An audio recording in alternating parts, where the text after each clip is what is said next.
বন্ধুরা, আজকের গল্পের আসরে তোমাদের জন্য থাকছে গোপাল ভাঁড়ের পূজারি বাহন মাত্র। একদিন এক পূজারি বামুন শালগ্রাম শিলা কাঁধে নিয়ে যজমান বাড়ি যাচ্ছেন। এমন সময়ে পথের মাঝে তার ভয়ানক মলত্যাগের বেগ হলো। অজ্ঞতা সেই শালগ্রাম তিনি পাশে গাছের কাছে রেখেই অন্য এক গাছের আড়ালে বসে পড়লেন। সেই পূজারি বামুন রাজবাড়িতেও পুজো করতেন। ব্রাহ্মণের ভাগ্য মন্দ। ঠিক সেই সময়ে মহারাজ কৃষ্ণচন্দ্র যাচ্ছিলেন সেই পথে। রাজা দেখলেন পূজারি ঠাকুর নারায়ণ রেখে গাছের পিছনে বসে মলত্যাগ করছেন। রাজা পূজারি ঠাকুরকে চিনতে পেরেই চলে গেলেন রাজবাড়িতে। সেই সময় সেই পথ দিয়ে এক প্রতিবেশীও যাচ্ছিল। সে বামুনের কথা রাজাকে বলতে পরদিন পূজারি যখন রাজবাড়িতে পূজা করতে এসেছেন তখন রাজার আদেশ শুনে তিনি হতবাক। পূজারি শালগ্রাম অপবিত্র করেছেন। এ পাপের শাস্ত্র মতো প্রায়শ্চিত্ত তিনি যতদিন না করবেন ততদিন আর রাজবাড়ির বিগ্রহের পূজা করতে পারবেন না তিনি। এমনকি পূর্বের মতো অন্য যজমানদের বাড়ি পূজা অর্চনা করেছেন তিনি, এমন কথা যদি রাজা জানতে পারেন তাহলে কঠোর দণ্ড দেওয়া হবে পূজারীকে। পূজারী বামুন পূজা না করেই কাঁদতে কাঁদতে বাড়ি ফিরে গেলেন।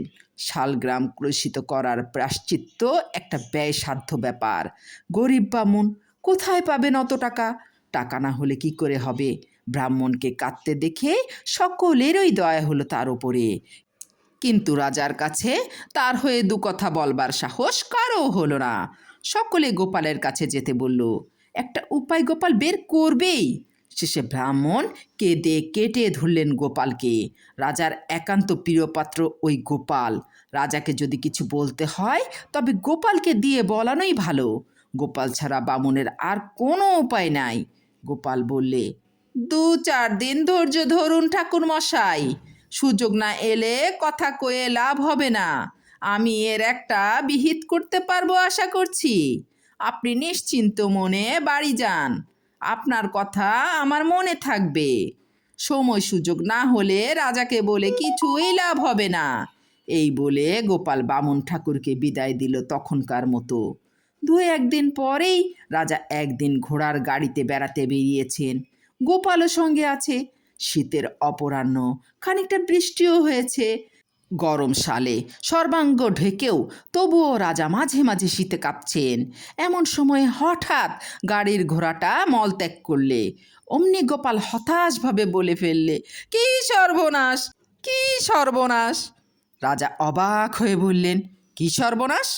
গোপাল বললে, সর্বনাশ নয়, এই শীতের সন্ধ্যায় এখন স্নান করে মরতে হবে মহারাজাকেও আমাকেও।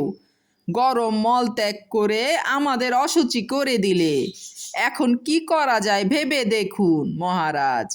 মহারাজ সবিস্ময়ে বললেন, ঘোড়া মল ত্যাগ করেছে? তাতে আমরা অশুচি হব কেন? আমি তো কিছু বুঝতে পারছি না।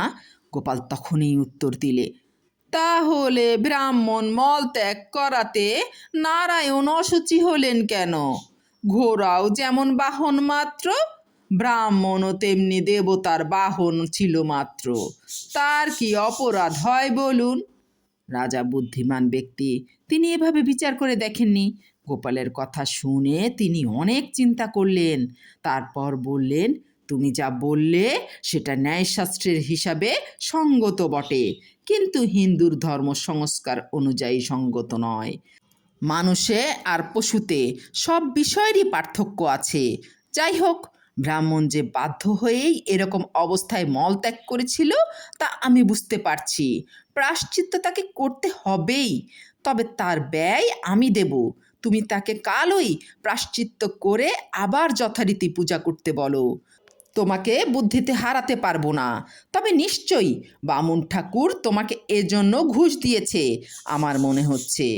গোপাল কানে হাত দিয়ে বলে, রাম রাম, এ কথা বলবেন না মহারাজ। ঘুষ কেবল মহারাজের কাছেই নেই, তাই বলে গরিব মানুষের কাছে ঘুষ নেব সে মতি যেন কোনো দিন না হয় হুজুর। এই বামুন ঠাকুর খুব গরিব কিনা, ভগবান আপনার মঙ্গল করুন।